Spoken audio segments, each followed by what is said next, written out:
Then we're going to take the paper towel out from underneath. The only reason why I wanted the paper towel there was to keep it from moving. Go ahead and close that door over there, please.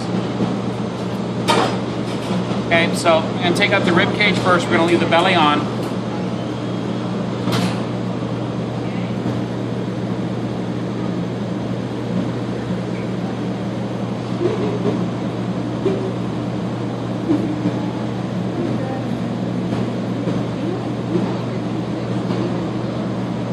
So you notice that I'm only taking the rib cage out, right? I'm leaving the belly on.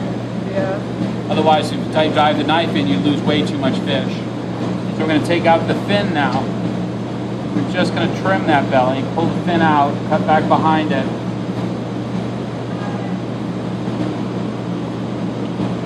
And this is what they serve in the sushi restaurant because of the high fat content in that. That's otoro? Yeah. So are you good sushi? So what do they do with the rest of it if that's all that they serve? They buy the bellies. You can put tempura on this, right? Here we're going to take out the anal fin.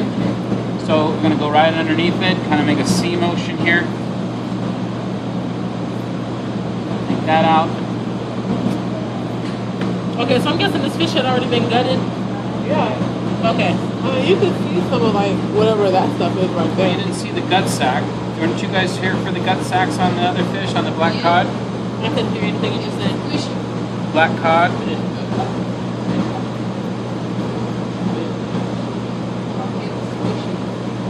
Would we ever get a chance to work with swordfish?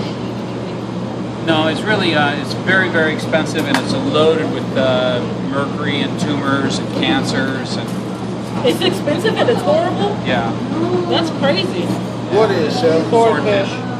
Say who? Swordfish. Oh. I've worked with swordfish before, but like I've had to like Has jelly spots in it. pull the worms out of it. Yeah. The worms. Yeah, we get a lot of All swordfish. little red worms in it. Like halibut has that too. That's about because they're a warm water fish. That's why they have so many problems. That's why I don't eat fish. That's explained it all. I mean, they're really good. With, Oh yeah, it's excellent fish. yeah, if you prepare it right and don't kill anybody.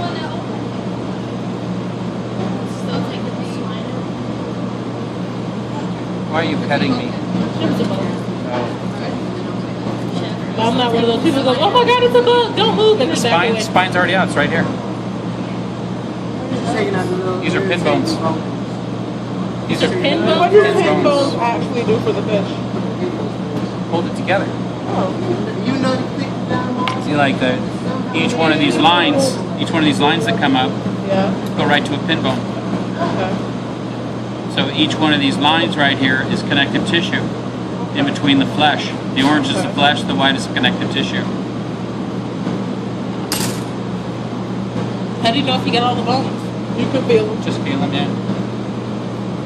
Okay, so then we're going to cut the tail off. I don't know what we're going to use this for yet. But we're going to cut the tail off. The reason why we're going to cut the tail off is that no matter what we do to it, this is going to be way overcooked by the time that thick part of the fish is cooked. So we'll just eat this separately. Now, in the industry, cut out the bloodline. In the industry,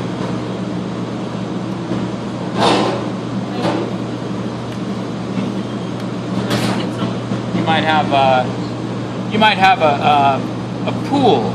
Like at the Fairmont, when I went down to open the Fairmont in San Jose, the pool was on like the 8th story or something like that.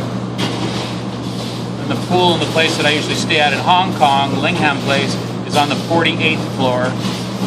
So really a beautiful view. And on these up there on these cabanas up there on these pools, they're gonna have a small day, like a restaurant where people can have like a light lunch or something like that. And you serve a cold poached salmon, and you cut the salmon skin, and then you drop it in the fryer and pull it out and use it as garnish on top of the cold poached salmon. So you don't. It's again, it's something that's not going to be wasted. Okay. I think we cure this So what I'm going to do, yeah, I think we haven't made Mexican grab locks in a long time, so I think we'd do that. I'm just going to get the knife very, very flat and just cut down like that so that I get the salt and the cure in there, only in the thickest part of the fish. I don't go down because I'm going to end up slicing against it, which means that if I went down and into the flesh, every one of those slices would be hacked. Oh, great, thank you. Only on the back, not on the front? Nope, doesn't need it on the front because the flesh is exposed. Oh. So I'll make the Mexican grab locks today. And what is this process called? Just processing or? We're filleting out the salmon. Okay.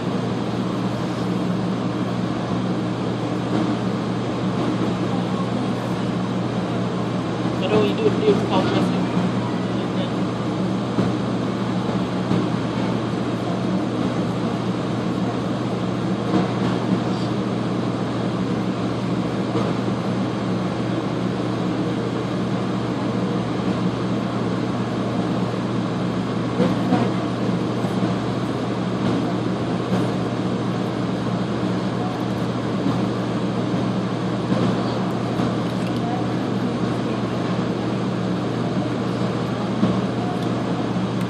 Okay, then again we got the belly fin on this side to take out.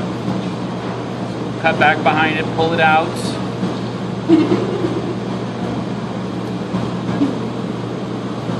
It's a really pretty pattern going in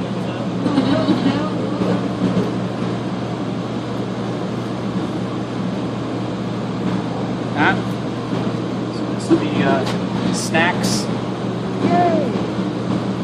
We're going to make the pin bone stand up so we can find them.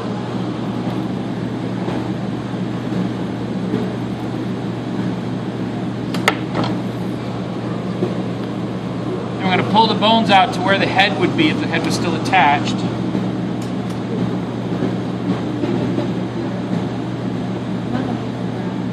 So you pull out at an angle, not straight up. The other way you can tell if a fish is fresh, if the bones have, see how the bones have some resistance when I pull on them? Yeah. That's a good sign. If the bones slip right out, that means the fish is really old. The muscles already starting to break down, right? Yeah. And this fish is probably raised off the coast of Canada. They're very, very big on aquaculture up there. Their water's very cold. Is Norwegian salmon more expensive? That's the preferred fish, yeah. They can run up to about anywhere from $80 to $120 a piece. Wow. So they're more than double what this is. But the water is extremely cold there, so the fish is very fatty and very firm. British, off the coast of British Columbia. So you said this fish has been there for like 4 or 5 days, right? Yeah. So damn, they put that one right on the truck. Those probably still breathing. Sometimes they need a machine running. So a week ago, this fish was swimming in Canada somewhere. Yeah. That's cool. And right now, if you guys follow what's going on and out in the bay, out just like 4 or 5 miles out off of the Golden Gate Bridge, the plankton are really, we're having a very good year for fish. So the big fish are following all the plankton, so they're catching ahi tuna off the coast, which we're not supposed to have because that should be in Hawaii, Hawaii is the southernmost state in the United States. You know that, right? Yeah. So, yeah, because they're almost on the equator. You think it's humid here some days? There, you can walk out of your condo after you've taken a shower, and you feel like you try to turn around and go right back in and take another shower. Okay, so you guys, you four are going to make this Mexican grab locks for me. Awesome. Margaret, I want you to start cutting your meat. Okay. So I want to let that sit overnight. Tomorrow morning, first thing good in the high pressure. I don't want to go overnight. Okay. And then want to get the pork butt out, and then give me a fresh board. Wrap this head up separately. I'll take it over to the guys over there in the cafeteria. I want to show you how to truss the pork butt, and I want you to all practice it.